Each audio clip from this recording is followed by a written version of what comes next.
ఆరోపణలను నిగ్గుదేల్చవలసినటువంటి బాధ్యత కూడా అధికారుల మీద ఉన్నది.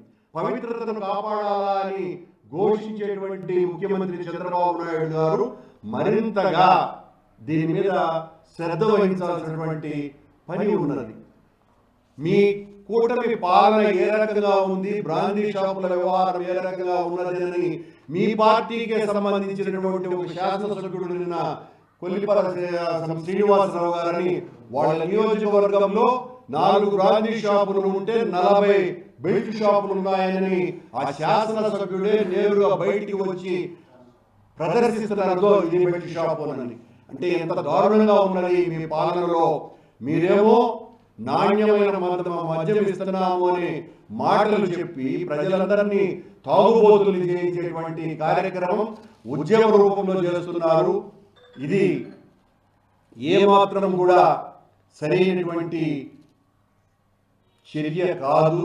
మరీ ముఖ్యంగా దేవదేవుడు వెలిసినటువంటి తిరుపతిలో ఇప్పటి వరకు ఎప్పుడూ కూడా విననటువంటి పరిస్థితి ఎవరికి కూడా చిన్నతనం నుంచి కూడా తిరుపతిలో ఈ రకమైనటువంటి అసాంఘిక కార్యక్రమాలకు నిలయాలుగా రెస్టారెంట్లు లేదా హోటళ్ళు ఉన్నాయన్నటువంటి ఎప్పుడు కూడా వినలేదు, కనలేదు. మొదటిసారిగా తిరుపతిలో అంటే మరి చంద్రబాబు నాయుడు గారు తిరుపతి పవిత్రతను కాపాడుతాను అని వీరదండాలు వేసుకొని మాట్లాడుతున్నటువంటి పరిస్థితులలో రోజులలో తిరుపతిలోనే ఈ రకంగా మత్తు పదార్థాలు, మాదక ద్రవ్యాలు, అమ్మాయిల పట్ల అసభ్యకరమైనటువంటి చర్యలు, అమ్మాయిలతో డ్యాన్సులు,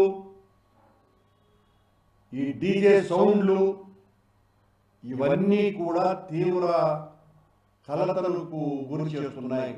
ఆక్షేపించవలసినటువంటి అవసరం ఉన్నది. తిరుపతిలో ఉన్నటువంటి ప్రజలందరూ కూడా పెద్ద ఎత్తున దీని మీద ఆలోచించాలి. తిరుపతిలో ఒక దుష్ట సంస్కృతికి బీజాలు పడినాయి. ఈ బీజాలను వెంటనే మనం పెకలించి వేయాలా.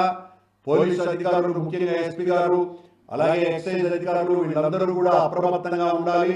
ఇలాంటి వార్త వచ్చిన తర్వాత స్పందించడం కాదు, ఇలాంటి ఏదైనా అసాంఘిక చట్ట వ్యతిరేక చర్యలు చేస్తున్నటువంటి వాళ్ళ మీద నిఘాను పెంచవలసినటువంటి అవసరం ఉన్నది. ఈ రోజున బ్రాందీ షాపులు విచ్చలవిడిగా తెలుస్తున్నారు అన్నటువంటి విషయం ప్రతి ఎక్సైజ్ అధికారికి తెలుసును. ప్రతి ఎక్సైజ్ అధికారి కనుసన్నలలోనే తిరుపతిలో 7 గంటలకే ఉదయం బ్రాందీ షాపులు తెలుస్తున్నారు, 12 గంటలకు రాత్రులు మూస్తున్నారు. ప్రతి బ్రాందీ షాపుకు ఆనుకొని ఒక బారు వెలసింది. ఆశ్చర్యంగా తిరుపతిలో నూతన సంవత్సర వేడుకలు కూడా బహిరంగంగా జరపడం ఆపేశారు. తిరుపతిలో మేము మా ప్రభుత్వం ఉన్నప్పుడు వద్దు, ఇలాంటి కల్చర్ మనం అనుమతించకూడదు, అర్ధరాత్రులు ఈ రకంగా పిల్లలందరూ కూడా కలిసి వేడుకల పేరుతో అసభ్యకరమైనటువంటి చేష్టలు చేయకూడదు అని. అలాంటిది చంద్రబాబు గారి ప్రభుత్వం వచ్చిన తర్వాత ఈ రకంగా వాళ్లకు కావలసినటువంటి వ్యక్తులే ఈ రకంగా చేయడం చంద్రబాబు గారికి తీరని మచ్చ చేసినటువంటి వాళ్ళు అవుతారు. చంద్రబాబు గారు దీనిని దృష్టి సారించాలా.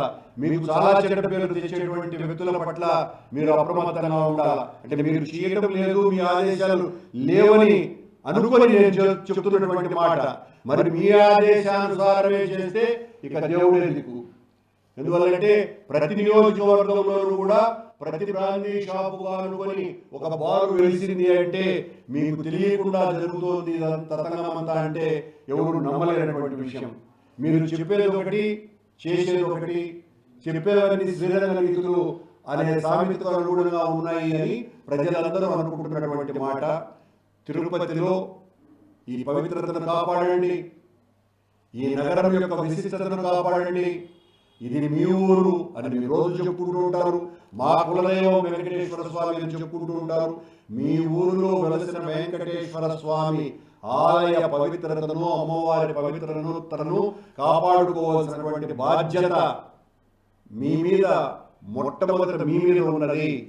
ఎందువల్లంటే ఈ రాష్ట్ర ప్రథమ వ్యక్తి మీరు, అధికారం అంతా కూడా మీ చేతుల్లో ఉంది. మీరు కన్ను తెరిస్తే ఈ షాపులన్నీ కూడా చట్ట ప్రకారం ఏ సమయానికి తెరుచుకోవాలనో ఆ సమయానికి తెరుచుకుంటాయి, ఏ సమయానికి మూసేయాలనో ఆ సమయానికి మూసుకొని ఉంటాయి. కానీ ఆశ్చర్యంగా వాటిల తలుపులు తెరిచారు, మీరు కన్నులు మూశారు. మీరు కన్నులు మూయటం కారణంగానే ఈ బ్రాందీ షాపులు, మాదక ద్రవ్యాలు అమ్మేటువంటి రెస్టారెంట్ల తలుపులు బాగా తెరుచుకొని ఈ రకంగా అశ్లీల చట్ట వ్యతిరేక విశృంఖల కార్యక్రమాలన్నీ కూడా పవిత్రమైన నగరంలో జరుగుతున్నాయి. దీనికి వ్యతిరేకంగా వైఎస్ఆర్ కాంగ్రెస్ పార్టీ ఖచ్చితంగా ఒక ఉద్యమ రూపం తీసుకుంటుంది అని హెచ్చరిస్తున్నాం. సరే, ఈ సనాతన ధర్మం కాపాడాలని చెప్తున్నాడు పవన్ కళ్యాణ్ గారు, కానీ హిందుత్వ సంఘాలు కానీ ఇప్పుడే నోరు మెదపడం. ఖచ్చితంగా పవన్ కళ్యాణ్ గారు సమాధానం చెప్పాలి. మీరు కూటమి అధికారంలోకి రాకముందు తిరుపతిలో ఇచ్చినటువంటి వాగ్దానానికి భిన్నంగా తిరుపతిలో పరిస్థితులు ఉన్నాయి. మీరు ఆ రోజున మా మీద ఏదైతే ఆరోపణలు చేశారో ఆ ఆరోపణలకు 100 రెట్లు ఎక్కువగా కూటమి పాలనలో అన్యాయాలు జరుగుతున్నా కూడా మీ సనాతన ధర్మ పరిరక్షణకు నడుం బిగించినటువంటి నూతన పీఠాధిపతి వర్యులైనటువంటి మీరు స్పందించకపోతే మహాపరాధమవుతుంది, చాలా తప్పిదమవుతుంది, సనాతన ధర్మానికి విఘాతం కలుగుతుంది. కనుక మీరు వెంటనే మీ దండాన్ని బయటికి తీయవలసినటువంటి అవసరం ఉన్నదని పవన్ కళ్యాణ్ గారిని కూడా విజ్ఞప్తి చేస్తున్నాం.